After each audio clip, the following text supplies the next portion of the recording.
अध्याय 11 किंगशान टाउन में बसना। यह कोई परेशानी नहीं है, कोई परेशानी नहीं है। गूही की बात सुनकर लिटिल मेडिकल फेरी का उत्साह बढ़ गया। उसने तुरंत एक चुलबुले लहजे में जवाब दिया। उसके लिए उससे पहले किमियागर के करीब होने का अवसर मिलना ही काफी संतोषजनक था। अगर वह उसे कुछ मार्गदर्शन देने को तैयार हो तो यह एक बड़ा वरदान होगा। उसे नहीं पता था कि इस समय गूही के भी कुछ ऐसे ही विचार थे। उसने लिटिल मेडिकल फेरी को सीधे तौर पर अपना प्रशिक्षु बनाने का प्रस्ताव इसलिए नहीं रखा था क्योंकि वह पहले उससे परिचित होना चाहता था। आखिरकार वे अजनबी थे। अचानक प्रशिक्षुता की पेशकश करना अभिमानपूर्ण हो सकता था। अगर वह इसे अस्वीकार कर देती तो ये शर्मनाक होता। उसे प्रशिक्षु के रूप में सहजता से लेने के लिए गूही ने उसे जानने का लक्ष्य रखा। कम से कम उसे उस पर भरोसा दिलाओ, उसे सच में स्वीकार करो। एक बार जब वे एक दूसरे से जुड़ जाते तो वह उसे बेहतर तरीके से समझ पाती। फिर प्रशिक्षुता स्वाभाविक रूप से सही जगह पर आ जाती। गूही की मिलनसारता देखकर जियाओई जियान को आत्मविश्वास मिला और उसने और सवाल पूछे। गूही ने धैर्य बनाए रखा, हर सवाल का जवाब मुस्कुराते हुए दिया। टैप टैप टैप दरवाजे के बाहर पदचाप की आवाज आई। गूही ने देखा, नीले वस्त्र पहने एक अधेड़ उम्र के आदमी को अंदर आते देखा। उसे देखकर जियाओई जियान की भौहें तन गईं। वो दुखी लग रही थी कि गूही के साथ उसका पल बाधित हो गया। यह आदरणीय किमियागर है ना? जैसे ही अधेड़ उम्र का आदमी अंदर आया उसने गूही पर अपनी नजरें टिकाई और सम्मानपूर्वक बोला, आप कौन हैं? गूही को आश्चर्य हुआ, व्यवधान से थोड़ा परेशान भी हुआ। ये कौन है? वह अपने भावी शिष्य से बात कर रहा था। यह आदमी कौन है जो अंदर घुस आया है? हे, मेरा उपनाम याओ है। मैं 10,000 मेडिसिन हॉल का मालिक हूँ। ये जानने पर कि आदरणीय किमियागर यहाँ है, मैं उन्हें श्रद्धांजलि देने आया हूँ। मालिक याओ ने गूही के सामने अत्यधिक सम्मान दिखाया, लगभग अत्यधिक चापलूसी करते हुए। मेडिसिन हॉल के मालिक। गूही को मूल कहानी से ऐसा ही एक पात्र याद आया। श्री याओ, आप यहाँ क्यों आए हैं? छोटी मेडिकल परी चिंतित थी कि गूही परेशान हो सकता है, इसलिए उसने जल्दी से बात की। ये जियान, तुमने मुझे क्यों नहीं बताया कि आदरणीय किमियागर हमारे मेडिसिन हॉल में थे? मालिक याओ ने उसे तिरस्कारपूर्वक देखा, फिर गूही को देखकर मुस्कुराया। आदरणीय किमियागर, आप थक गए होंगे। मैंने दावत तैयार की है। मुझे उम्मीद है कि आप मेरे निवास पर हमारे साथ शामिल होंगे। मालिक याओ की चापलूसी से असहज महसूस करने के बावजूद गूही इसे पूरी तरह से अस्वीकार नहीं कर सका। वह किसी से मिलते ही असभ्य नहीं लगना चाहता था और अपनी मिलनसार छवि को खराब नहीं करना चाहता था। किसी दावत की जरूरत नहीं है। मैं कुछ समय के लिए किंगशान टाउन में रहूंगा। क्या आप मुझे शांत आवास खोजने में मदद कर सकते हैं? इसके अलावा मेरा उपनाम गू है, इसलिए मुझे मिस्टर गू कहें। सम्मानित किमियागर। बार बार सुनने पर गूही को अजीब लगा और उसने जल्दी से उसे सही किया। गूही के शब्दों को सुनकर याओ ने कुछ नहीं कहा था, लेकिन लिटिल मेडिकल परी चमक उठी। उसने सुझाव दिया, मिस्टर याओ, आपके पास अतिरिक्त कमरे हैं। कृपया मिस्टर गू के लिए एक कमरा तैयार करें। ओह, ये सुनकर मिस्टर याओ कुछ देर के लिए चौंक गए, फिर जल्दी से जवाब दिया, वास्तव में मिस्टर गूहे, आप मेरे आंगन में रहने पर विचार कर सकते हैं। वहाँ बहुत शांति है और मैं आपको आश्वासन देता हूँ कि यह आपको परेशान नहीं करेगा। श्री याओ मूर्ख नहीं थे। अगर उनके पहले किमियागर उनके निवास पर रहे, अगर खबर बाहर आ गई तो किंगशान टाउन में कौन उन्हें अपमानित करने की हिम्मत करेगा? आखिरकार किंगशान टाउन में कोई भी दूसरे दर्जे के किमियागर के गुस्से का सामना नहीं कर सकता था। सबसे मजबूत वुल्फ हेड मर्सनरी ग्रुप भी किमियागर को भड़का नहीं सकता। ठीक है, तो मैं कुछ दिनों के लिए आपके आंगन में रहूंगा। गूही ने सहमति जताने से पहले थोड़ा संकोच किया। एक पल की हिचकिचाहट के बाद गूही ने थोड़ा सिर हिलाया और सहमति जताई। उसे याद आया कि मूल कहानी में जियाओई जियान इस श्री याओ के पिछवाड़े में रहता था। अगर वह और लिटिल मेडिकल फेरी एक ही जगह साझा करते तो यह उसकी आगामी योजनाओं के लिए फायदेमंद होता। गूही की सहमति सुनकर जियाओई जियान भी उत्साहित हो गई। श्री गू के साथ एक ही आंगन में रहते हुए वह भविष्य की बातचीत के इस अवसर को कैसे छोड़ सकती थी? थोड़ी देर बाद श्री याओ और लिटिल मेडिकल फेरी के साथ गूही कुछ सड़कों पर चले और एक एस्टेट में पहुंचे। एस्टेट काफी अनोखा था, जिसके प्रवेश द्वार पर एक दर्जन गार्ड तैनात थे। ऐसा लग रहा था कि किंगशान टाउन में 10,000 मेडिसिन हॉल का प्रभाव काफी था। एस्टेट में प्रवेश करने के बाद श्री याओ गूही को एक शांत कमरे में ले गए। सर, इस कमरे को देखिए, क्या यह आपकी पसंद के मुताबिक है? श्री याओ गूही को एक कमरे में ले गए और मुस्कुराते हुए पूछा। ये बहुत बढ़िया है, ये कमरा ठीक रहेगा। गूही ने नजर डाली और फिर स्वीकृति में सिर हिलाया। लिटिल मेडिकल परी पीछे पीछे चली गई। उसकी आंखें खुशी के साथ चमक रही थी। गूही का कमरा उसके कमरे से ज्यादा दूर नहीं था और ऐसा लग रहा था कि उसका कमरा ऐसी जगह पर था जहां से गूही को अक्सर गुजरना पड़ता था। ऐसा लग रहा था कि किस्मत भी उसका साथ दे रही थी। मैं आपके लिए कुछ रोजमर्रा की जरूरत की चीजें तैयार करके लाता हूँ। गूही की सहमति से श्री याओ का चेहरा चमक उठा और उन्होंने माफी मांगी। सर, मेरा कमरा आपके कमरे के पास ही है। अगर आप पहाड़ पर जड़ी बूटियां इकट्ठा करने की योजना बना रहे हैं तो आप मुझे कभी भी बुला सकते हैं। श्री याओ के जाने के बाद लिटिल मेडिकल फेरी की आंखें चमक उठी और वह जल्दी से उनके पास पहुंची और उन्हें सहायता की पेशकश की। ठीक है, गूही ने मुस्कुराते हुए सिर हिलाया। तो ठीक है, मैं विदा लेता हूँ। लिटिल मेडिकल फेरी एक पल के लिए झिझकी। उसने सोचा कि किमिया पर मार्गदर्शन लेने से पहले जब तक वे अधिक परिचित न हो जाएं, तब तक प्रतीक्षा करना सबसे अच्छा है। आखिरकार वे पहले दिन ही मिले थे। बहुत अधिक पूछना नकारात्मक प्रभाव डाल सकता है। लिटिल मेडिकल फेरी को जाते हुए देखकर गूही के होंठ थोड़े मुड़े हुए थे। उसके व्यवहार से लगता था कि उसके मन में उसके लिए अनुकूल धारणा थी। शायद जब वे अधिक परिचित हो जाएंगे तो प्रशिक्षुता का प्रस्ताव अस्वीकार नहीं किया जाएगा, और इसलिए गूही आधिकारिक तौर पर किंगशान टाउन में बस गए। अध्याय 12 जियाओई जियान की प्रशिक्षुता। श्री याओ के मनों में 2 शांत दिनों के बाद गूहे ने जियो जियान से संपर्क करने की पहल की। उसने उसे जड़ी बूटियां इकट्ठा करने के लिए दानव जानवर पर्वत श्रृंखला में अपने साथ चलने के लिए कहा। ये कुछ ऐसा था जिसका जियो जियान को पहले से ही इंतजार था। बिना ज्यादा सोचे समझे जब गूहे उसके पास पहुंचा तो वह पूरे दिल से सहमत हो गई। पलक झपकते ही 7 दिन बीत गए। पहाड़ पर जड़ी बूटियां इकट्ठा करने के कई अनुभवों के साथ वर्तमान जियो जियान और गूहे के बीच का रिश्ता काफी परिचित हो गया था। इस दौरान जब भी जियो जियान के पास कोई सवाल होता, गूहे उदारता से कीमिया के बारे में अपना ज्ञान साझा करता, जिससे उसका सम्मान और भी बढ़ जाता। इस दिन पहाड़ पर जड़ी बूटियां इकट्ठा करने से लौटने के बाद गूहे तरोताजा हो गया और अपनी साधना शुरू करने वाला था। उसी पल उसके कमरे में दस्तक गूंजी। उसके बाद बाहर से जियो जियान की मधुर आवाज सुनाई दी। सर, मैंने खुद चिकन सूप बनाया है, क्या आप लेना चाहेंगे? आवाज सुनकर गूहे ने अपनी आंखें खोली। उसके अंदर आश्चर्य की झलक दिखी। जियाओ जियान इतनी देर से उसे खोजने क्यों आ रहा था? चिकन सूप लेकर अंदर आओ। कुछ ही देर बाद गूहे की स्पष्ट आवाज गूंजी। चरमराहट। जैसे ही गूहे के शब्द धीमे हुए, दरवाजा खोला गया और जियाओ जियान की सुंदर आकृति धीरे धीरे कमरे में दाखिल हुई। अपने हाथों में एक खाद्य कंटेनर लेकर उसने उसे गूहे की ओर बढ़ाया और चंचलता से कहा, श्री गू, मैं कुछ समय से किंगशान टाउन में हूँ और मुझे अभी तक आपको अपना खाना चखने का मौका नहीं मिला है। गूहे के साथ कुछ दिन बिताने के बाद जियाओ जियान ने देखा कि यह प्रतिष्ठित कीमिया अगर श्रेष्ठता का भाव नहीं रखता था, वह मिलनसार था। इस प्रकार वह उसके साथ पूरी तरह से सहज हो गई थी। अब वह पहले जैसी संकोची नहीं रही। जरूर, मैं तुम्हारा बनाया हुआ खाना चखूंगा। गूहे के चेहरे पर हमेशा मुस्कान रहती थी और वह कुछ हद तक प्रत्याशित महसूस करता था। मूल रचना में ऐसा लगता था कि जियाओ जियान खाना बनाने में काफी कुशल थी। अगर वह इस लड़की को अपने संरक्षण में ले ले तो क्या उसे दावत नहीं मिलेगी? आज्ञाकारी जियाओ जियान ने गूहे को चिकन सूप का कटोरा परोसा। एक घूंट पीने के बाद गूहे की आंखें चमक उठी। युवती, मुझे उम्मीद नहीं थी कि तुम्हारा खाना इतना अच्छा होगा। गूहे ने जियाओ जियान की प्रशंसा करने से खुद को नहीं रोका। अगर तुम्हें ये पसंद है तो मैं अब से हर दिन तुम्हारे लिए इसे बनाऊंगा। गूहे को चिकन सूप का आनंद लेते देख जियाओ जियान खुशी से झूम उठी। हर दिन, इन शब्दों पर गूहे ने थोड़ा पलक झपकाए, फिर अफसोस जताते हुए कहा, मैं हर दिन तुम्हारा चिकन सूप पीना चाहता था, लेकिन दुर्भाग्यपूर्ण क्या है? जियाओ जियान थोड़ा हैरान था। दुर्भाग्य से मैं थोड़ी देर में किंगशान टाउन छोड़ दूंगा, गूहे ने धीरे से कहा। आप जा रहे हैं, सर? गूहे के शब्दों को सुनकर जियाओ जियान हैरान रह गई। इस अवधि के दौरान उसने गूहे से कीमिया के बारे में बहुत कुछ सीखा था और महत्वपूर्ण लाभ प्राप्त किए थे। उसे लगा कि अगर वह उससे सीखना जारी रखेगी तो वह खुद एक सच्ची कीमियागर बन सकती है। अब जब गूहे ने अचानक अपने जाने का जिक्र किया तो जियाओ जियान को ये स्वीकार करना मुश्किल लगा। ठीक है, मैं काफी समय से किंगशान टाउन में हूँ, शायद अब आगे बढ़ने का समय आ गया है, गूहे ने कहा। उसके स्वर में उदासी का स्पर्श था। हालांकि यह अफसोस की बात है, किंगशान टाउन छोड़ने के बाद मैं अब आपके खाने का स्वाद नहीं ले पाऊंगा। आप किंगशान टाउन कब छोड़ने की योजना बना रहे हैं, सर? जियाओ जियान ने अपने होंठ सिकोड़ते हुए पूछा। शायद कल या परसों, यह इन 2 दिनों के भीतर होना चाहिए। गूहे ने चिकन सूप का एक घूंट लिया, फिर धीरे धीरे आगे बढ़ा। इस दौरान गूहे को लगा कि उसने जियाओ जियान पर एक अनुकूल प्रभाव छोड़ा है। उसने किंगशान टाउन छोड़ने के दिन उसे अपना प्रशिक्षु बनाने का विचार प्रस्तावित करने का इरादा किया। अगर वह सहमत होती तो वह थोड़ी देर और रुकता, अगर वह मना कर देती तो वह सीधी टेगरे रेगिस्तान के लिए रवाना होने के लिए तैयार था।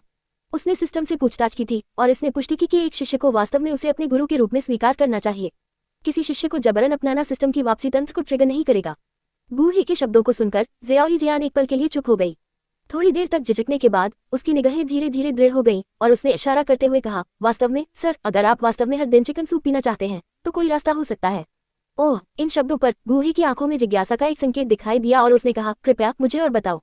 यदि आप मुझे अपना प्रशिक्षु बनाने के लिए तैयार हैं तो मैं हर दिन आपके लिए चिकन सूप पकाने में खुशी महसूस करूंगा। जियाओ जियान के चेहरे पर एक चंचल मुस्कान खिल उठी। उसकी नजर गूहे पर टिकी हुई थी। जियाओ जियान के स्वर में चिढ़ाने का स्पर्श था, जैसे कि वह गूहे के साथ मजाक कर रही हो, लेकिन वास्तव में इस समय जियाओ जियान अविश्वसनीय रूप से घबराई हुई थी। उसे यकीन नहीं था कि उसके शब्द गूहे को नाराज करेंगे या नहीं। जैसे ही गूहे ने जियाओ जियान के शब्द सुने, उसके चेहरे पर कुछ पल के लिए भाव जम गए, और जैसे ही उसने उसके शब्दों को समझा, उसके भीतर प्रत्याशा की भावना जाग उठी। क्या यह हो सकता है कि जियाओ जियान संकेत दे रही है कि वह मेरी शिष्या बनना चाहती है? अपने मन में ऐसे विचारों को घुमाते हुए गूहे को यह भी चिंता हुई कि जियाओ जियान शायद मजाक कर रही हो। इस प्रकार उसने अपने शब्दों पर ध्यान से विचार किया। उसकी नजर उसके सामने खड़ी छोटी सी आकृति पर चली गई। हल्की हंसी के साथ उसने कहा, हाँ, अगर तुम तैयार हो तो मैं तुम्हें अपना शिष्य जरूर बनाऊंगा। क्या तुम गंभीर हो, सर? गूहे के शब्द सुनकर जियाओ जियान की आंखें चमक उठी। उसकी निगाहों में उत्साह झलक रहा था। तुरंत वह अपनी सीट से उठी, गूहे को शालीनता से प्रणाम किया और उसकी मधुर आवाज गूंजी, शिष्य गुरु को नमस्कार करता है। प्रश्नवाचक चिन्ह, प्रश्नवाचक चिन्ह, प्रश्नवाचक चिन्ह। जियाओ जियान की हरकतों का ये क्रम देखकर गूहे की अभिव्यक्ति कुछ हद तक हैरान हो गई। जियाओ जियान, ये पता चला कि वास्तव में गंभीर है। अध्याय 13, रसायन विज्ञान संबंधी अंतर्दृष्टि प्रदान करना। जियाओ जियान, क्या तुम गंभीर हो? जियाओ जियान को देखते हुए, जो वर्तमान में उसका शिष्य बनने का समारोह कर रहा था, गूहे क्षण भर के लिए अचंभित रह गया। बेशक मैं गंभीर हूँ। जियाओ जियान के चेहरे पर एक मीठी मुस्कान छा गई। गू ही को विचारों में खोया हुआ देखकर उसकी अभिव्यक्ति जल्दी ही निराश हो गई। क्या ये हो सकता है श्री गू, क्या आप पहले मजाक कर रहे थे? आप वास्तव में मुझे अपना शिष्य बनाने का इरादा नहीं रखते हैं? नहीं नहीं नहीं, गू ही ने तुरंत इनकार कर दिया, कुछ हद तक उत्साहित होकर, मैं गंभीर हूँ। फिर वह शांत हो गया, ज़ियाओई जियान को गंभीरता से देखते हुए और धीरे से कहा, आज से आप गू ही के दूसरे शिष्य हैं। चूंकि ज़ियाओई जियान ने पहले ही उसका शिष्य बनने की पहल कर दी थी, इसलिए गू ही ने अपनी पहचान छिपाने का इरादा नहीं किया और उसने खुलकर बात की। गू ही की पुष्टि सुनकर ज़ियाओई जियान का चेहरा एक बार फिर मुस्कुराहट से चमक उठा। गू हे, क्या ये शिक्षक का नाम है? ज़ियाओई जियान ने खुद से कहा। उसे ऐसा लग रहा था जैसे उसने ये नाम पहले भी सुना हो। जैसे ही उसने नाम दोहराया, उसके दिमाग में एहसास की एक चमक आए और उसने आश्चर्य से अपने सामने गू ही को देखा और कहा, शिक्षक, आप किमिया राजा गू हे हैं। ज़ियाओई जियान ने गू ही को बड़ी आंखों से देखा, उसके होंठ थोड़े खुले हुए थे, जैसे कि वह पहली बार गू ही को देख रही हो। उसकी हैरान निगाहों का सामना करते हुए गू ही ने हल्के से मुस्कुराया, फिर सिर हिलाया और कहा, वास्तव में ये सही है, आपके शिक्षक किमिया राजा गू हे हैं। हालांकि उसने अपने चेहरे पर मुस्कान बनाए रखी, लेकिन गू ही ने चुपके से खुद से कसम खाई कि उसे जल्द से जल्द इस उपाधि को त्यागना होगा। वर्तमान में उसकी ताकत पहले से ही 9 सितारा डू राजा के स्तर तक पहुंच चुकी थी, जो डू सम्राट के दायरे में पहुंचने से बस एक कदम दूर था। तब तक उसे अपना शीर्षक बदलकर किमिया सम्राट गू हे रख लेना चाहिए। किमिया सम्राट शीर्षक किमिया राजा की तुलना में बहुत अधिक प्रभावशाली लगता था।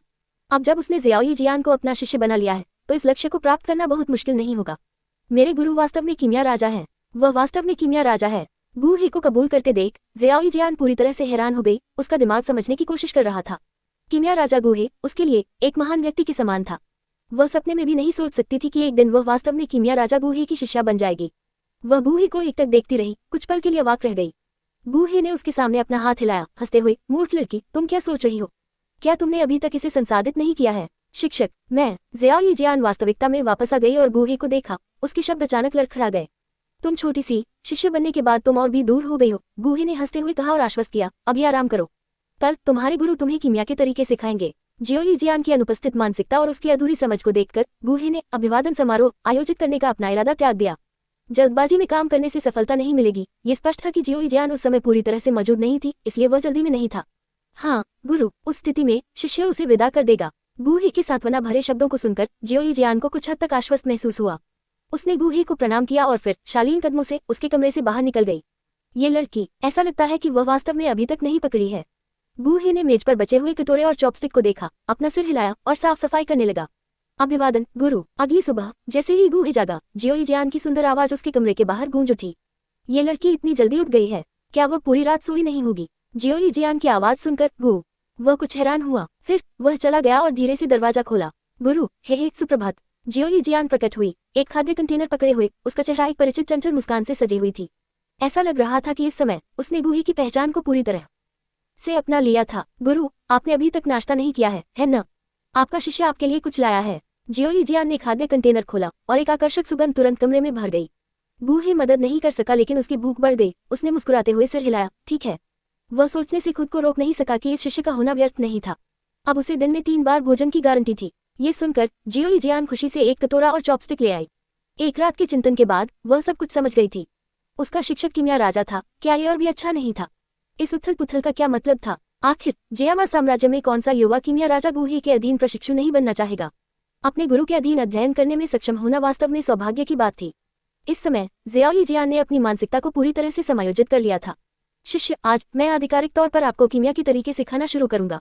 नाश्ता खत्म करने और सफाई करने के बाद गू ही ने ज़ियाओई जियान को देखा और गंभीरता से बोला, आह, इतनी जल्दी? ज़ियाओई जियान हैरान थी। उसका शिक्षक वास्तव में समर्पित था, है न? शिष्य के रूप में यह उसका पहला दिन था। हाँ, चूंकि तुम पहले से ही मेरे संरक्षण में हो, इसलिए मैं तुम्हें अपने नियम समझाऊंगा। गू ही ने ज़ियाओई जियान को देखा, एक गंभीर व्यवहार बनाए रखने की कोशिश करते हुए। सबसे पहले, मेरे सेक्स में शामिल होने पर मैं तुम्हें 3 स्वागत उपहार दूंगा। तुम्हें इन उपहारों को बिना मना किए स्वीकार करना होगा। दूसरी बात, मैंने हमेशा योगदान देने वालों को पुरस्कृत करने में विश्वास किया है। भविष्य में चाहे आप बाहरी रूप से मेरी प्रतिष्ठा बढ़ाएं या आंतरिक रूप से अपने कौशल में सुधार करें, मैं पर्याप्त पुरस्कार प्रदान करूंगा। तीसरी बात, जब तक आप स्कूल के साथ विश्वासघात नहीं करते, तब तक आपके कार्य आपकी अपनी स्वतंत्रता है और मैं हस्तक्षेप नहीं करूंगा।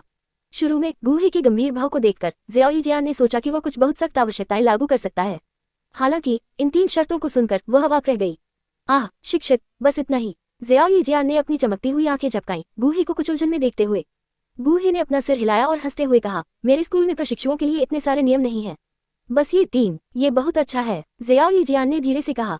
ये 3 दिशा निर्देश बिल्कुल भी आवश्यकताएं नहीं लग रहे थे, वे व्यवहारिक रूप से शिष्यों के लिए अंतिम सुविधाएं थी। ज़ियाओ जियान ने शुरू में सोचा था कि कीमिया राजा का प्रशिक्षु बनने के लिए सख्त नियम लागू होंगे, लेकिन अब ऐसा लग रहा था कि वह चीजों के बारे में बहुत ज्यादा सोच रही थी। आओ मेरे आज्ञाकारी शिष्य, मेरे सामने बैठो, मैं तुम्हें कीमिया के तरीके बताने वाला हूँ, गूहे ने धीरे से ज़ियाओ जियान से कहा। ओह, ये सुनकर ज़ियाओ जियान थोड़ा हैरान हुआ, लेकिन आज्ञाकारी ढंग से गूहे के सामने बैठ गया। बाद में तुम्हें विचलित नहीं होना चाहिए, अपने मन और आत्मा पर ध्यान केंद्रित करो, जो जानकारी मैं तुम्हें देने वाला हूँ उसे पूरी तरह से आत्मसात करो। समझ गया गुरु, ज़ियाओ जियान ने धीरे से जवाब दिया और फिर गूहे के निर्देशों का पालन किया। जैसे ही गूहे ने बात की, उसने अपना हाथ आगे बढ़ाया और ज़ियाओ जियान के माथे पर अपनी हथेली रख दी। अगले ही पल गूहे ने अपने मन को एकाग्र किया और सिस्टम को आदेश दिया, मेरे दिमाग में मौजूद सभी कीमिया संबंधी अंतर्दृष्टि को ज़ियाओ जियान में स्थानांतरित करो। अध्याय 14, 9वीं श्रेणी की कीमियागर की विरासत। सिस्टम, मेरे दिमाग में मौजूद सभी कीमिया संबंधी अंतर्दृष्टि को ज़ियाओ जियान तक पहुंचा दो। जैसे ही गूहे ने चुपचाप आदेश दिया, सिस्टम तेजी से सक्रिय हो गया। गूहे की हथेली से व्यापक जानकारी का प्रवाह बह निकला, जो ज़ियाओ जियान की चेतना में उत्साहपूर्वक प्रवेश कर गया। अत्यधिक जानकारी ज़ियाओ जियान की आत्मा की गहराई में एक तलवार की तरह चुभ गई, जिससे वह अनजाने में दर्द में चिल्ला उठी। अच्छे शिष्य, इसे सहन करो, अपने मन को शांत करो और ध्यान केंद्रित करो, ये जल्द ही बीत जाएगा। ज़ियाओ जियान के चेहरे पर बेचैनी देखकर गूहे पछताने से खुद को रोक नहीं पाया, ये सोचकर कि क्या उसने बहुत जल्दबाजी की थी। एक साथ इतनी बड़ी मात्रा में जानकारी प्रसारित करने पर क्या ज़ियाओ जियान की ताकत इसका सामना कर सकती थी? गूहे के आश्वासन को सुनकर ज़ियाओ जियान ने अपने दांत पीसते हुए और अपने मन में चुभने वाले दर्द को सहते हुए एक नर्म हाँ के साथ जवाब दिया। सौभाग्य से ज़ियाओ जियान के मन में जो दर्द आया था वह उतनी ही जल्दी खत्म हो गया जितनी जल्दी आया था। जैसे ही उसकी अभिव्यक्ति सामान्य हुई, गूहे ने राहत की सांस ली। भगवान का शुक्र है, वह ठीक है। अगर उसके कार्यों के कारण कुछ गलत हुआ होता तो गूहे अपराध बोध से ग्रस्त हो जाता। जैसे ही गूहे ने राहत की सांस ली, उसके दिमाग में एक सिस्टम प्रॉम्प्ट गूंज उठा। पता चला कि मेजबान ने दूसरे शिष्य ज़ियाओ जियान को 6ठी दर्जे की कीमियागर की अंतर्दृष्टि प्रदान की है। बधाई हो, मेजबान ने 10,000 गुना रिटर्न ट्रिगर किया है और 9वें दर्जे की कीमियागर की विरासत प्राप्त की है। 9वें दर्जे की कीमियागर की विरासत सिस्टम को जारी की गई है। होस्ट, कृपया जांच करें। सिस्टम के संकेत को सुनकर गूहे का मुंह खुला रह गया, आश्चर्य प्रकट करते हुए। 10,000 गुना रिटर्न और 9वें दर्जे की कीमियागर की विरासत, क्या यह अविश्वसनीय रूप से आश्चर्यजनक नहीं था? गूहे एक पल के लिए स्तब्ध होकर स्थिर खड़ा रहा, फिर उसका दिमाग चला गया और वह सीधे सिस्टम स्पेस में प्रवेश कर गया। अंदर जाते ही उसने शून्य में एक चमकदार क्षेत्र को लटका हुआ देखा। क्या ये 9वें दर्जे की कीमियागर की विरासत का क्षेत्र है? गूहे ने शून्य में क्षेत्र को देखा, उसकी आंखें ज्वलंत दृढ़ संकल्प से चमक रही थी। क्या इस क्षेत्र के साथ विलय करने से उसे 9वें दर्जे की कीमियागर की विरासत मिलेगी? 9वीं रैंक की कीमियागर, यह कोई साधारण रैंक नहीं है। डूक्यूई महाद्वीप पर कितने 9वीं रैंक के कीमियागर मौजूद थे? ये वास्तव में शिखर पर एक अस्तित्व था। डेंग, क्या मेजबान 9वीं रैंक की कीमियागर की विरासत को स्वीकार करता है? जैसे ही गूहे की चेतना चमकदार क्षेत्र के पास पहुंची, वह अपने दिमाग में एक सिस्टम प्रॉम्प्ट सुनने से खुद को रोक नहीं सका। प्रॉम्प्ट सुनने पर गूहे ने क्षण भर के लिए हिचकिचाहट दिखाई। फिर उसने सोचा कि ज़ियाओ जियान अभी भी बाहर सूचना को अवशोषित कर रहा था, इसलिए उसने निर्णायक रूप से मना कर दिया।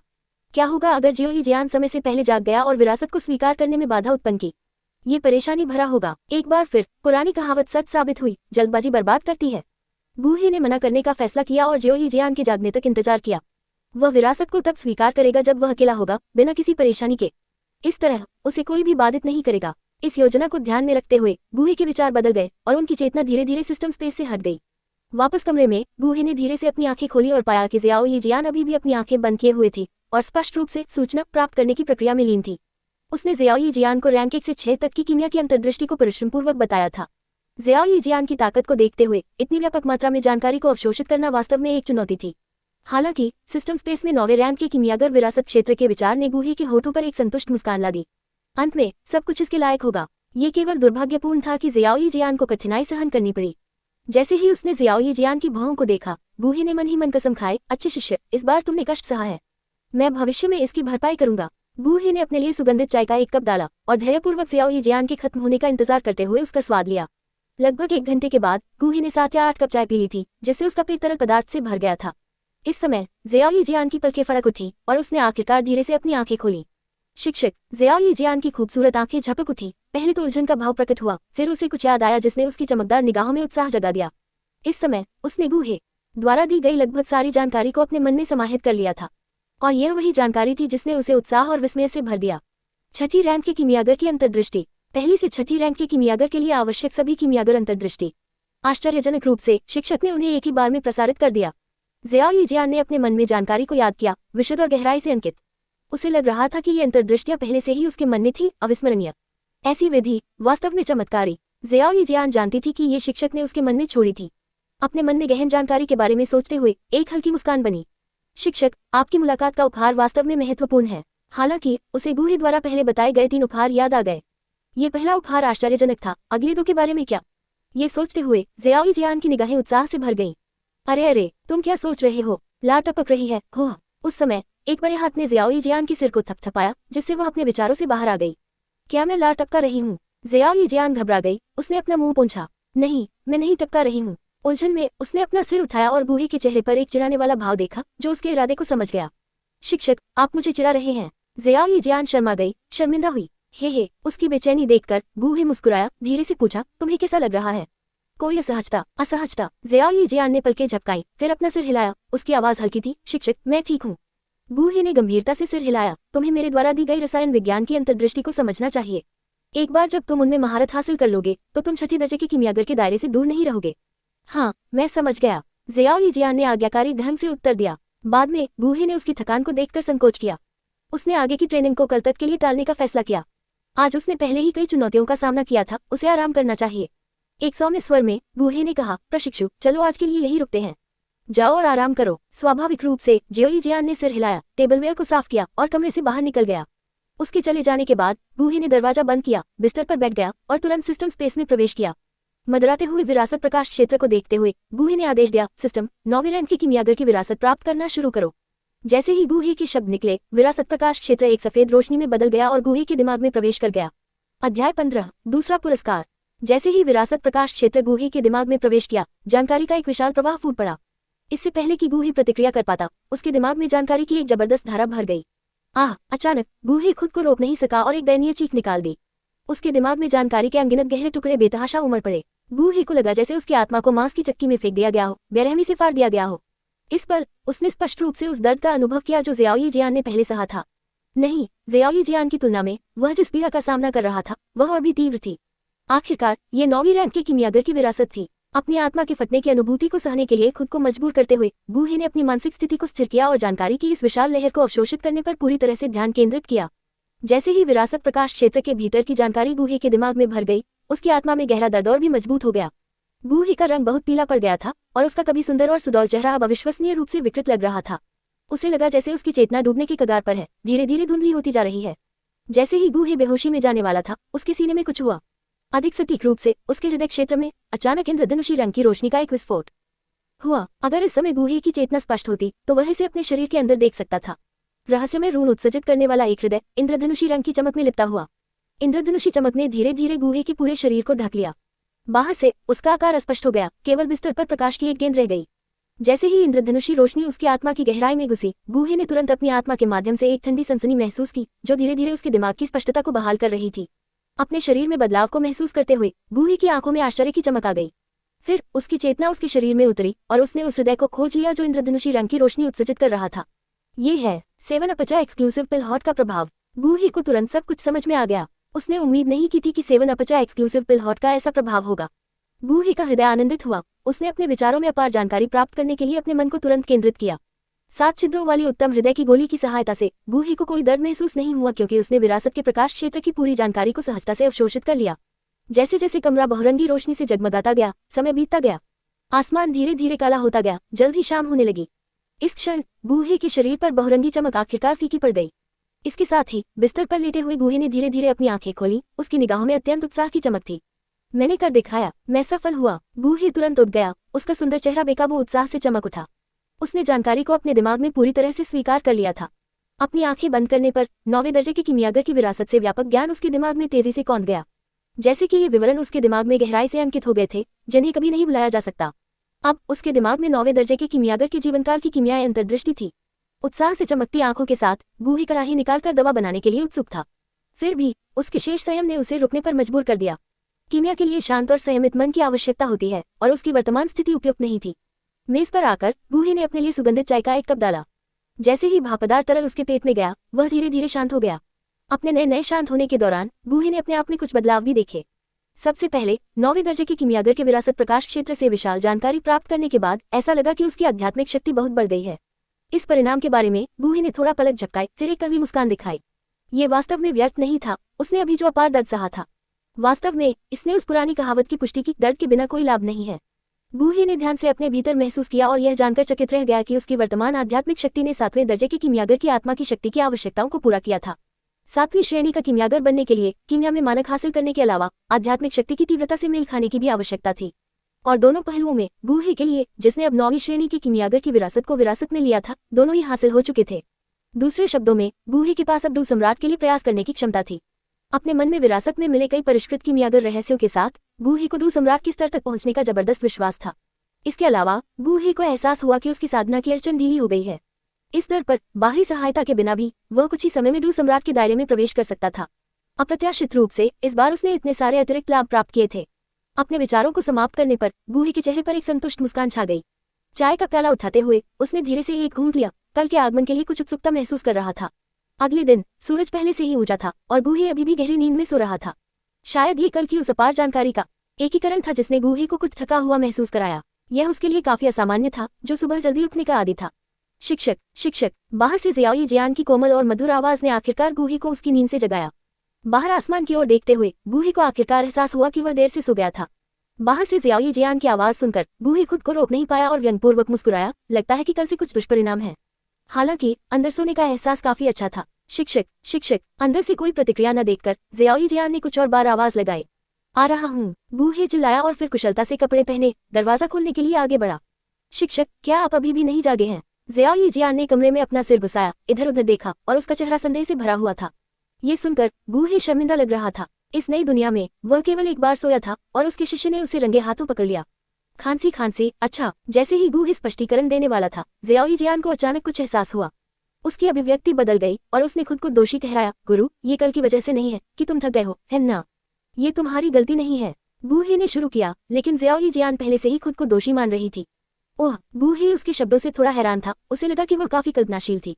ये कुछ भी नहीं है। गूही ने धीरे से ज़ियाओ जियान के सिर को थपथपाया, उसे दिलासा देते हुए। अच्छा शिष्य, ये सिर्फ इतना है कि तुम्हारा शिक्षक आलसी हो रहा था। इसका तुमसे कोई लेना देना नहीं है। सच में? गूही की बातें सुनकर ज़ियाओ जियान ने खुद को दोष देना बंद कर दिया और अपनी आंखें झपकाई। गूही को संदेह से देखा। क्या तुम्हारा शिक्षक तुमसे झूठ भी बोल सकता है? आज तुम्हारा शिक्षक तुम्हें दूसरा उपहार देगा। गूही ने गर्मजोशी से मुस्कुराते हुए ज़ियाओ जियान को इशारा किया। यहाँ आओ और बैठ जाओ। ओह! ज़ियाओ जियान ने आज्ञाकारी ढंग से अपना छोटा सा सिर हिलाया। गूही के पास आकर बैठ गई। अध्याय 16, साधना के 5 वर्ष। अपने सामने बैठे ज़ियाओ जियान को देखकर गूही के होंठ मुस्कुराहट में बदल गए। फिर उसने धीरे से अपनी हथेली को ज़ियाओ जियान की पीठ पर दबाया। सिस्टम, ज़ियाओ जियान को साधना का हस्तांतरण आरंभ करो। गूही ने अपनी आंखें बंद की और चुपचाप आदेश दिया। गूही के आदेश का पालन करते हुए उसके भीतर डुकी की एक लहर उसकी हथेली की ओर इकट्ठा होने लगी और फिर ज़ियाओ जियान के शरीर में प्रवाहित होने लगी। ज़ियाओ जियान उत्सुक थी कि उसके शिक्षक उसे क्या संचारित करने वाले थे, जब उसने अचानक महसूस किया कि ऊर्जा का एक विशाल प्रवाह उसके शिक्षक की हथेली से होकर उसके शरीर में पागलों की तरह दौड़ रहा है। साथ ही उसके शरीर में बहुत दर्द हुआ। अपने मन को केंद्रित करो और अपनी सांस को शांत करो। इस शक्ति को अवशोषित करने की पूरी कोशिश करो। अगर यह असहनीय हो जाए तो मुझे बताना। इस समय ज़ियाओ जियान के कानों में गूही की थोड़ी सख्त आवाज गूंजी। ये सुनते ही ज़ियाओ जियान के दिल में घबराहट तुरंत कम हो गई। उसने अपने शरीर के भीतर दर्द को सहन किया, शक्ति को अवशोषित करने पर ध्यान केंद्रित किया। गूही की हथेली से शक्ति के संचार के साथ ज़ियाओ जियान का साधना क्षेत्र तेजी से आगे बढ़ा। एक दबी हुई आवाज के साथ ज़ियाओ जियान ने डू शिष्य के छठे चरण को तोड़ दिया। एक पल के बाद उसकी आभा में एक और बदलाव आया। वह डूकी के 7वें चरण में आगे बढ़ी। हालांकि शायद बाहरी बल के बहुत तीव्र होने के कारण ज़ियाओ जियान के सुंदर चेहरे पर पीलापन का एक संकेत दिखाई दिया। फिर भी अब भी ज़ियाओ जियान ने अपने दांत पींचे और डटी रही। ज़ियाओ जियान की आभा में एक और बदलाव होने से पहले ज्यादा समय नहीं बीता। डू शिष्य का 8वां चरण, डू शिष्य का 9वां चरण। जैसे ही वह एक डू अभ्यासी की स्तर को तोड़ने वाली थी, ज़ियाओ जियान आखिरकार अपनी सीमा तक पहुंच गई। यह महसूस करते हुए कि जारी रखने से उसका शरीर फट जाएगा, वह चिल्लाने से खुद को नहीं रोक पाए। गुरु, ये शिष्य अब और सहन नहीं कर सकता। ज़ियाओ जियान की आवाज सुनकर गूही की आंखों में निराशा की झलक दिखाई दी। हालांकि बिना किसी हिचकिचाहट के उसने तुरंत डूकी हुई डालना बंद कर दिया। ज़ियाओ जियान अपनी सीमा तक पहुंच चुकी थी। आगे बढ़ने से उसे केवल नुकसान ही होगा। डेंग ने मेजबान को दूसरे शिष्य ज़ियाओ जियान को 2 दिन की साधना प्रदान करते हुए पाया। बधाई हो मेजबान, 5 साल की साधना प्राप्त करके 1000 गुना प्रतिफल प्राप्त करने के लिए। नोट: 5 साल की साधना 9 सितारा डूकिंग स्तर के अनुरूप है। 5 साल की साधना सिस्टम स्पेस में जमा हो गई है। कृपया तदनुसार जांच करें। मेजबान। सिस्टम की अधिसूचना सुनने पर गूही के विचार जाग उठे और वह सीधे सिस्टम स्पेस में प्रवेश कर गया। जल्द ही उसने शून्य में एक ऊर्जा क्षेत्र को निलंबित देखा। इन 5 वर्षों की साधना के साथ मैं निश्चित रूप से डू सम्राट क्षेत्र में प्रवेश करूंगा। शून्य में ऊर्जा क्षेत्र को देखते हुए गूही की आंखों में उत्साह की चमक थी। डेंग, क्या मैं पूछ सकता हूं कि क्या मेजबान 5 वर्षों की साधना को एक साथ मिलाना चाहता है?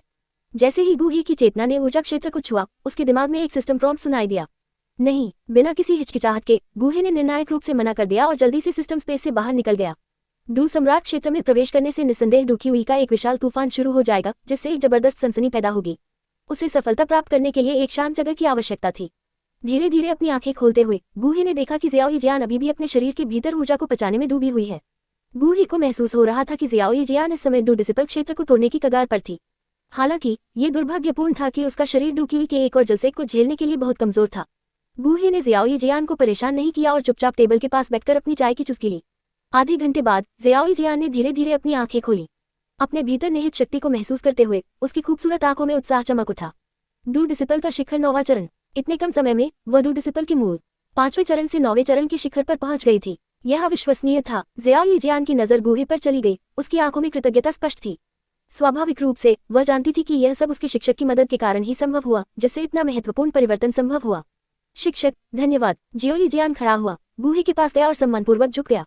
आप कैसा महसूस कर रहे हैं? गूही ने चाय का प्याला मेज पर रखा और गर्मजोशी से मुस्कुराया। अच्छा, मुझे लगता है कि मैं वास्तव में शक्तिशाली हो गया हूँ। ये सुनकर ज़ियाओ जियान ने आत्मविश्वास से अपनी पतली भुजाएं फैला दी। शक्तिशाली? गूही क्षण भर के लिए अवाक रह गया। डू शिष्य का अत्यंत शक्तिशाली 9वां चरण, ये वास्तव में भयानक था। अच्छे शिष्य, क्या आप जानते हैं कि किंगशान शहर में कोई शांत जगह है? आपके शिक्षक को सफलता के लिए कोई स्थान ढूंढने की आवश्यकता है। थोड़ी देर की चुप्पी के बाद गूही मुस्कुराया और ज़ियाओ जियान से पूछा। उसे याद आया कि मूल कार्य में ज़ियाओ जियान को दानव जानवर पर्वत श्रृंखला के भीतर एक एकांत घाटी के बारे में पता था। वह स्थान डू सम्राट क्षेत्र में प्रवेश करने के लिए उपयुक्त होना चाहिए। गुरुजी, क्या आप कोई सफलता प्राप्त करने जा रहे हैं? ज़ियाओ जियान के शब्दों पर गूही रुका, फिर सहजता से उत्तर दिया, वहाँ एक घाटी है जो निश्चित रूप से आपकी सफलता के लिए उपयुक्त होगी। ये सुनकर गूही के होठों के कोनों पर एक मुस्कान आ गई। 1 घंटे बाद डायमंड बीस्ट माउंटेन रेंज के बाहरी इलाके में एक घाटी के ऊपर गूही धीरे से नीचे उतरे और ज़ियाओ जियान को अपनी बाहों में थामे हुए थे। शिक्षक, ये वह जगह है। ज़ियाओ जियान ने आगे की घाटी की ओर इशारा किया और मुस्कुराया। उसके शब्दों पर गूही की आंखों में आश्चर्य की भावना दिखाई दी और उसने अपनी पीठ पर लाल पंखों को वापस खींच लिया। उसने घाटी में देखा और इसकी ऊर्जा की प्रचुरता को देखा। उसने घाटी के भीतर उगने वाली विभिन्न दुर्लभ औषधीय जड़ी बूटियों को भी देखा। धुंध के साथ मिश्रित जड़ी बूटियों की खुशबू ने एक रमणीय वातावरण बनाया। हवा में घुली जड़ी बूटियों की खुशबू को सूंघने के बाद गूही ने संतुष्टि के साथ सिर हिलाया। हाँ, ये वास्तव में एक अच्छी जगह है। फिर वह सीधे घाटी के अंदरूनी हिस्से में चला गया। ज़ियाओ जियान उसके पीछे पीछे चल रहा था। एक पल के बाद गूही एक प्राकृतिक गुफा के प्रवेश द्वार पर पहुंच गया। वह ज़ियाओ जियान की ओर मुड़ा और बोला, शिष्य, तुम्हारे गुरु कुछ समय के लिए एकांतवास में रहेंगे। इस दौरान मैंने तुम्हें जो कीमिया तकनीकें सिखाई हैं, उनका अभ्यास करना सुनिश्चित करो। ये सुनकर ज़ियाओ जियान की आंखों में अनिच्छा की झलक दिखाई दी। उसने आज्ञाकारी ढंग से सिर हिलाया और कहा, मैं समझ गई गुरु। अच्छा, एकांतवास से बाहर आने के बाद मैं तुम्हारी प्रगति का आकलन करूंगी। गूही ने अपने चेहरे पर एक सौम्य मुस्कान बिखेरी। उसने ज़ियाओ जियान के बालों को सहलाया और अधिक गंभीर दिखने की कोशिश की। यदि कोई सुधार नहीं हुआ तो मुझे तुम्हें अनुशासित करना होगा। गुरु, निश्चिंत रहो, तुम्हारा शिष्य तुम्हें निराश नहीं करेगा। ज़ियाओ जियान ने दृढ़ निश्चय के साथ सिर हिलाया। बहुत अच्छा। गूही ने संतुष्टि के साथ सिर हिलाया, फिर धीरे धीरे गुफा में प्रवेश किया। जैसे ही गूही गुफा के अंदर गायब हुआ, एक जोरदार गड़गड़ाहट गूंजी और पत्थरों का ढेर टूटकर नीचे गिर गया, जिसने एक पल में प्रवेश द्वार को कसकर बंद कर दिया। गुफा का अंदरूनी हिस्सा बिल्कुल काला था। गूही के विचार बदल गए और उसने कुछ चमकीले पत्थर निकाले, उन्हें गुफा की दीवारों में जड़ दिया। पहले से मंद गुफा तुरंत चमक उठी। गुफा को कुछ देर के लिए साफ करने और एक चिकना पत्थर खोजने के बाद गूही एक क्रॉसलेग स्थिति में बैठ गया। इसके बाद उसकी चेतना सिस्टम स्पेस में प्रवेश कर गई। उसने ऊर्जा क्षेत्र को देखा और चुपचाप आदेश दिया, सिस्टम 5 साल की साधना को अवशोषित करना शुरू करो। गुफा के बाहर अब बंद किए गए प्रवेश द्वार को देखते हुए ज़ियाओ जियान कुछ देर के लिए वहां खड़ी रही। उसकी आंखें दृढ़ संकल्प से भरी हुई थी। गुरु, मैं आपको निराश नहीं करूंगा। अध्याय 17, डू सम्राट क्षेत्र को तोड़ना। गुफा के भीतर जैसे ही गूही के शब्द गिरे, शून्य में निलंबित ऊर्जा प्रकाश क्षेत्र तुरंत प्रकाश की किरण में बदल गया, जो सीधे गूही के शरीर में जा गिरा। इससे पहले कि गूही प्रतिक्रिया कर पाता, उसने अपने शरीर में ऊर्जा का एक विशाल उछाल महसूस किया। ये शक्ति बेहद हिंसक थी, एक तेज बहती नदी की तरह, उफान और अशांत। धमाका। गूही के शरीर के भीतर एक हल्की दबी हुई आवाज गूंजी और उसके चेहरे पर लाल रंग की लाली फैल गई। प्रकाश क्षेत्र में निहित ऊर्जा गूही के भीतर फट गई, जिससे उसका पूरा शरीर थोड़ा कांपने लगा। अपने भीतर हो रहे बदलावों को महसूस करते हुए गूही ने तुरंत स्थिति को समझ लिया। बिना किसी हिचकिचाहट के उसने तुरंत भारी ऊर्जा को नियंत्रित करना शुरू कर दिया। हालांकि जैसे ही गूही ने इस ऊर्जा के साथ जुड़ना शुरू किया, उसने महसूस किया कि यह उसकी कल्पना से भी अधिक विशाल थी। यह ऊर्जा एक बेलगाम जंगली घोड़े की तरह थी, जो गूही के शरीर में बेजोड़ क्रूरता के साथ सरपट दौड़ रही थी, उसकी मेरिडियन से गुजर रही थी। एक भयानक दर्द ने गूही की इंद्रियों को जकड़ लिया। मैंने एक बार फिर इस ऊर्जा को कम करके आंका। इस समय गूही के माथे पर ठंडे पसीने की बूंदें बन गईं और उसका चेहरा पीड़ा में मुड़ गया। ऊर्जा को आत्मसात करने के पिछले अनुभव के साथ गूही ने सोचा कि वह इस शक्ति का सामना करने के लिए तैयार और सक्षम है। हालांकि यह ऊर्जा उस ऊर्जा से कहीं ज्यादा थी जो उसने पहले वापस की थी। ये 9वीं कक्षा के डूकिंग क्षेत्र में 5 साल की साधना के अनुरूप थी, जो एक ही बार में उसके शरीर में प्रवेश कर रही थी। इस ऊर्जा में एक विनाशकारी शक्ति थी, और जैसे ही यह बढ़ी, गूहे के शरीर की हर मांसपेशी थोड़ी सी हिल गई। इस ऊर्जा को आत्मसात करने के लिए मुझे पहले इसे दबाना होगा। गूहे का मन एकाग्र था, क्योंकि उसने अपने शरीर के भीतर डूकी हुई को प्रसारित किया, अपने मेरिडियन के भीतर सुरक्षात्मक अवरोधों का निर्माण किया, ऊर्जा के हमले को अवरोध किया। यदि यह शरीर 9 अथाह लपटों से संयमित नहीं होता, तो शायद यह इस उथल पुथल को सहन नहीं कर पाता। हालांकि इस ऊर्जा को लगातार रोकना कोई समाधान नहीं होगा। ऊर्जा का अंतहीन प्रवाह उसके शरीर में उमड़ पड़ा। जैसे जैसे यह ऊर्जा एकत्रित होती गई, उसके संगठित डूकी हुई द्वारा बनाए गए सुरक्षात्मक अवरोध टूट गए। एक बार फिर ऊर्जा उमड़ी और उसके मेरिडियन पर असर किया। गूहे के मेरिडियन पीड़ा को सहन करने के लिए संघर्ष कर रहे थे और विकृत होने लगे। यह महसूस करते हुए गूहे के माथे पर बल पड़ गया। मुझे जल्दी से इस ऊर्जा को आत्मसात करना चाहिए, अन्यथा अगर यह सारी ऊर्जा मेरे शरीर में चली गई तो मेरा शरीर इसके प्रभाव को झेल नहीं पाएगा। भले ही मैं अंत में इसे आत्मसात करने में कामयाब हो जाऊं, लेकिन यह संभवतः छिपी हुई चोटों को पीछे छोड़ देगा। गूहे का सुंदर चेहरा सख्त हो गया, उसकी कमर तक लंबे बाल लहरा रहे थे और उससे एक जबरदस्त आभा फैल रही थी। इसके बाद पक्षियों की मधुर चहचहाहट अप्रत्याशित रूप से गूहे के शरीर के भीतर गूंज उठी। उसके बाद गूहे के शरीर के भीतर एक ठोस बैंगनी लौ प्रकट हुई। एक पल में गूहे ने बढ़ती ऊर्जा की ओर बढ़ने के लिए लौ को नियंत्रित किया। इस ऊर्जा को फैलाओ, इसे मेरे पूरे शरीर में बिखेर दो, फिर मैं इसे धीरे धीरे आत्मसात कर लूंगा। दहाड़ बैंगनी लौ और अधिक तीव्र हो गई। गूहे के शरीर के भीतर बैंगनी लिप्टों की धारा के बाद धारा संघनित हुई, जो प्रचंड ऊर्जा में जोरदार तरीके से टकराए और उसे तोड़ दिया। ये दृश्य देखकर गूहे ने राहत की सांस ली, ये देखते हुए कि बाढ़ के पानी जैसी ऊर्जा विघटित हो रही थी। इसके बाद मुझे इस ऊर्जा को आत्मसात करने की आवश्यकता होगी, हालांकि इसे पूरी तरह से एकीकृत करने में कुछ समय लग सकता है। इसके बाद गूहे ने अपनी आंखें बंद कर ली, अपने मन और किवी पर ध्यान केंद्रित किया और अपने शरीर के भीतर ऊर्जा को पूरी तरह से आत्मसात करना शुरू कर दिया। मंद गुफा के अंदर धीरे धीरे चारों ओर सन्नाटा छा गया। जैसे जैसे समय बीतता गया, पलक झपकते ही 10 दिन बीत गए।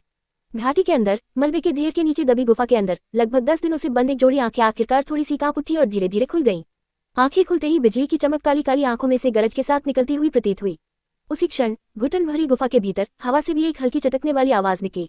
आंखें खुलते ही लगभग 10 दिनों से सुख पड़ी हुई दुर्जय आभा एक जागृत सेना की तरह उमड़ पड़ी। उसने धीरे धीरे आकाश की ओर सिर उठाया। एक ऐसी गर्जना भरी आवाज जो आकाश और धरती को हिला सकती थी, उससे गूंजी। इस आभा के नीचे, जो पहले से कई गुना अधिक शक्तिशाली थी, गुफा हल्की सी कांप उठी। जहां सफेद कपड़े पहने आदमी पैर मोड़कर बैठा था, वहां से बुझाओ जितनी मोटी दरारें फैल गईं, जो मकड़ी की जाले जैसी लग रही थी और गुफा के हर कोने तक फैल गईं।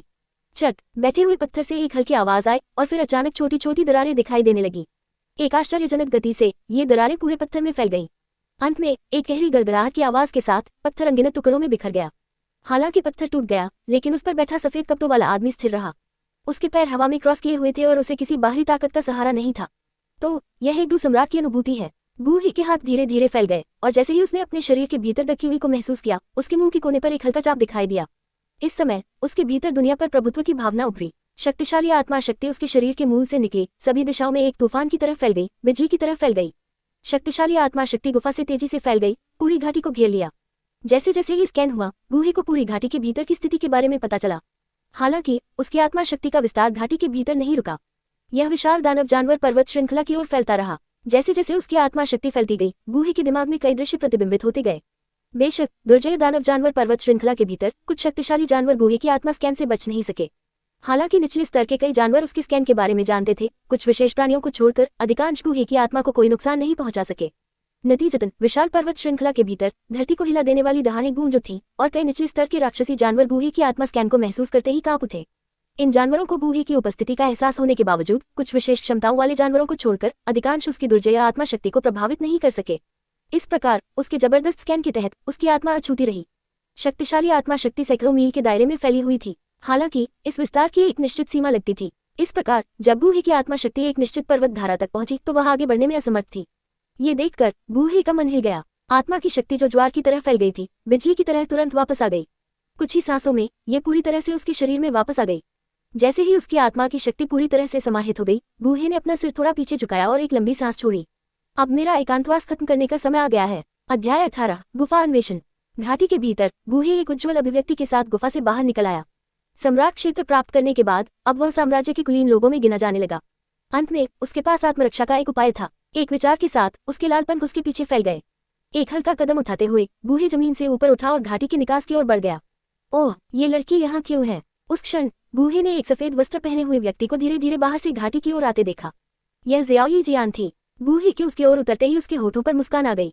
10 दिन हो गए हैं। मुझे आश्चर्य है कि शिक्षक कब एकांत से बाहर निकलेंगे। घाटी के बाहर ज़ियाओ जियान इत्मीनान से उस ओर बढ़ी। जब से गूहे एकांत में आई थी तब से वह दूसरे दिन इस घाटी में आती थी। आज उसका 5वां दौरा था। उम्मीद है कुछ अप्रत्याशित नहीं होगा। घाटी की दिशा को देखते हुए ज़ियाओ जियान की प्यारी आंखों में चिंता की झलक दिखाई दी। उसने शक्तिशाली साधकों द्वारा अपनी सफलताओं के दौरान नियंत्रण खोने की कई कहानियां सुनी थी। इस प्रकार उसके गुरु के लंबे समय तक एकांतवास ने कुछ चिंताजनक विचारों को जन्म दिया। गुरु, कृपया नियंत्रण न खोएं। आपको अभी भी मुझसे एक बैठक उपहार देना है, ज़ियाओ जियान ने बड़बड़ाया। मेरे आज्ञाकारी शिष्य, आप और क्या उपहार चाहते हैं? अचानक एक कोमल आवाज गूंजी। आह! अचानक आई आवाज ने ज़ियाओ जियान को चौंका दिया। फिर भी जब उसने अपने बगल में सफेद वस्त्र पहने व्यक्ति को देखा तो उसके चेहरे पर एक खुशी की चमक आ गई। मास्टर, आपने अपना एकांतवास समाप्त कर लिया है। तेजी से बोलते हुए ज़ियाओ जियान बूहे के पास पहुंची, अपनी बाँह उसके हाथ में डालते हुए और कोमल आवाज में बोली, मास्टर, आपने इतने लंबे समय तक खुद को एकांतवास में क्यों रखा? आपका शिष्य वास्तव में चिंतित था। हे, बूहे ने एक परिष्कृत भाव से ज़ियाओ जियान के बालों को धीरे से उलझाया और धीरे से हंसते हुए कहा, इस बार मैं सफलतापूर्वक दू सम्राट दायरे में पहुंच गया हूँ। इसमें सिर्फ 10 दिन लगे, इसे काफी तेज माना जाता है। बूहे को अच्छी तरह याद था कि मूल कहानी में ज़ियाओ यान ने सफलतापूर्वक दू सम्राट दायरे में पहुंचने से पहले इस घाटी में पूरा 1 साल बिताया था। बेशक यह उसके नायक की आभा के कारण था जिसने उसे 1 साल के भीतर सफलता हासिल करने की अनुमति दी। एक साधारण व्यक्ति के लिए कई वर्षों तक खुद को अलग थलग रखना भी सहज सफलता की गारंटी नहीं हो सकता है। डू सम्राट क्षेत्र। मास्टर, क्या आपने इस बार खुद को डू सम्राट क्षेत्र में प्रवेश करने के लिए अलग थलग कर लिया? बूहे के शब्दों को सुनकर ज़ियाओ जियान ने आश्चर्य से अपनी आंखें चौड़ी कर ली, उसे आश्चर्य से देखा। हाँ, अब मैं एक डू सम्राट क्षेत्र विशेषज्ञ हूँ। अब से जियामा साम्राज्य में मैं आत्मविश्वास के साथ चल सकता हूँ। बूहे ने ज़ियाओ जियान के लंबे बालों को सहलाया और धीरे से हंसा। छठे दर्जे के कीमियागर के रूप में उनकी स्थिति और एक डू सम्राट की ताकत के साथ कोई भी जियामा साम्राज्य में उन्हें अपमानित करने की हिम्मत नहीं करेगा। शायद जियामा साम्राज्य में उनका शीर्षक कीमियागर राजा गूहे से बदलकर कीमियागर सम्राट गूहे हो जाएगा। डू सम्राट क्षेत्र। मास्टर वास्तव में एक डू सम्राट क्षेत्र विशेषज्ञ हैं। ज़ियाओ जियान की खूबसूरत आंखों में उत्साह झलक रहा था। गूहे की डू सम्राट क्षेत्र में सफलता ने स्वाभाविक रूप से उसे खुशी दी। उनके प्रत्यक्ष शिष्य के रूप में उनकी बढ़ती ताकत का मतलब था कि उनकी स्थिति और पद में भी वृद्धि हुई। मेरे प्रिय शिष्य, क्या तुम हाल ही में सुस्त हो गए हो? क्या तुमने जो मैंने तुम्हें सिखाया है उसका लगन से अभ्यास किया है? इस समय बूहे को कुछ याद आया और उसने मजाकिया अंदाज में ज़ियाओ जियान से पूछा। उनके एकांतवास से पहले उनके बीच अच्छे संबंध थे और उसके बाद उसकी प्रगति का आकलन करने की उसकी योजना थी। गुरु, मेरे पास कीमिया की कड़ाही भी नहीं है, मैं अभ्यास कैसे कर सकता हूँ?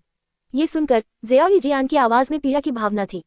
ओह! उसकी बातें सुनकर बूहे कुछ हद तक चकित दिखाई दिए, फिर थोड़ी शर्मिंदगी दिखाई दी। मैं तुम्हें कीमियागर कड़ाही देना भूल गया, लेकिन मैं जो कड़ाही इस्तेमाल करता हूँ वह शायद तुम्हारे लिए उपयुक्त न हो। बूहे ने क्रिम्सन सरपेंट कड़ाही का इस्तेमाल किया, एक 4 मुंह वाली कड़ाही जिसका इस्तेमाल ज़ियाओ जियान की मौजूदा ताकत नहीं कर सकती थी। इसके अलावा किंगशान टाउन में कीमियागर कम थे और कीमियागर कड़ाही और भी कम थी। यह महसूस करते हुए बूहे ने धीरे से ज़ियाओ जियान से कहा, मेरे आज्ञाकारी शिष्य, चलो कल यूनलैन संप्रदाय में वापस आते हैं। वहाँ तुम्हें जो भी चाहिए मैं तुम्हारे लिए व्यवस्था कर सकता हूँ। यूनलैन संप्रदाय में वापस लौटना। ज़ियाओ जियान की अभिव्यक्ति थोड़ी बदल गई। थोड़ी हिचकिचाहट के बाद उसने धीरे से सिर हिलाया। हालांकि किंगशान टाउन छोड़ना उसके लिए थोड़ा मुश्किल था, लेकिन कीमिया के प्रति उसके जुनून का मतलब था कि उसे गूहे के साथ यूनलैन संप्रदाय में जाना था। आखिरकार वह बूहे की शिष्या थी और वह यूनलैन संप्रदाय में मानद बुजुर्ग पद पर था। एक तरह से ज़ियाओ जियान अब यूनलैन संप्रदाय की शिष्या थी। उसकी सहमति देखकर बूहे मुस्कुराया और कहा, तो चलो अपना सामान पैक करते हैं, हम कल सुबह जल्दी किंगशान टाउन से निकलेंगे। ये कहते हुए बूहे ने ज़ियाओ जियान के छोटे से रूप को उठाया और आकाश में उड़ गया। मास्टर, किंगशान टाउन से निकलने से पहले एक जगह है जहां मैं जाना चाहता हूँ। जैसे ही वे शून्य के भीतर मैजिक बीस्ट माउंटेन रेंज के बाहरी इलाके में उड़े, ज़ियाओ जियान को अचानक एक विचार आया और उसने गूहे को संबोधित किया। कौन सी जगह? बूहे ने उसकी बातें सुनकर लापरवाही से पूछा। यह एक गुफा है जिसे एक वरिष्ठ ने पीछे छोड़ दिया है। इसके अंदर कुछ खजाने छिपे होने चाहिए। ज़ियाओ जियान की खूबसूरत आंखों में उत्साह झलक रहा था। मास्टर, चलो खजाने की खोज पर चलते हैं। गुफा की खोज। ज़ियाओ जियान के शब्दों को सुनकर बूहे के दिमाग में एक विचार आया। क्या ये वही गुफा हो सकती है जहाँ ज़ियाओ जियान और जियोयान मूल कहानी में गए थे? बूहे को याद आया कि उस गुफा के भीतर शुद्ध करने वाली कमल की लौ की एक अवशेष छवि प्रतीत होती थी। वह एक मूल्यवान वस्तु थी। ठीक है, इस विचार के साथ बूहे ने अपनी बाहों में ज़ियाओ जियान को सिर हिलाया और जवाब दिया, ये गुफा कहाँ है? ये वहाँ है। ज़ियाओ जियान ने अपना नाजुक हाथ आगे बढ़ाया, एक दिशा की ओर इशारा करते हुए। ज़ियाओ जियान द्वारा बताई गई दिशा का अनुसरण करते हुए बूहे के पंख उसके पीछे थोड़े कांपने लगे। फिर वह तेजी से आगे बढ़ा, सीधे उस ओर उड़ गया। अध्याय 19, गुफा में प्रवेश। थोड़ी देर बाद ज़ियाओ जियान के मार्गदर्शन में बूहे एक चट्टान पर पहुंच गया। गुरुजी, गुफा में खजाना इस चट्टान के ठीक बीच में है। ज़ियाओ जियान ने अपने जेड जैसे हाथ को चट्टान के नीचे की ओर इशारा करते हुए बूहे से कहा। ये सुनकर बूहे ने नीचे देखा और पाया कि चट्टान के नीचे घने कोहरे से ढका हुआ था, जिसे स्पष्ट रूप से देखना मुश्किल हो रहा था, लेकिन वह स्पष्ट रूप से एक धुंधला मंच देख सकता था। ठीक है, चलो नीचे चलते हैं। बूहे ने सिर हिलाया और ज़ियाओ जियान को पकड़ लिया क्योंकि वे धीरे धीरे चट्टान के नीचे की ओर उतर रहे थे।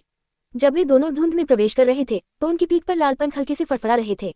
उसी समय बूहे ने अपनी आध्यात्मिक शक्ति को फैलाया, धुंध के भीतर की स्थिति की जांच की। थोड़ी देर बाद जब वे नीचे उतरे तो बूहे अचानक सतर्क हो गया, उसकी अभिव्यक्ति बदल गई। सस अगले ही पल रात के आसमान में हवा के बीच से एक हल्की सी आवाज गूंजी जो उन दोनों की तरफ हमला कर रही थी। खतरे को भांपते हुए बूहे ने जियाओ जियान को पकड़ते हुए तेजी से चकमा दिया। गुरु, वह क्या है?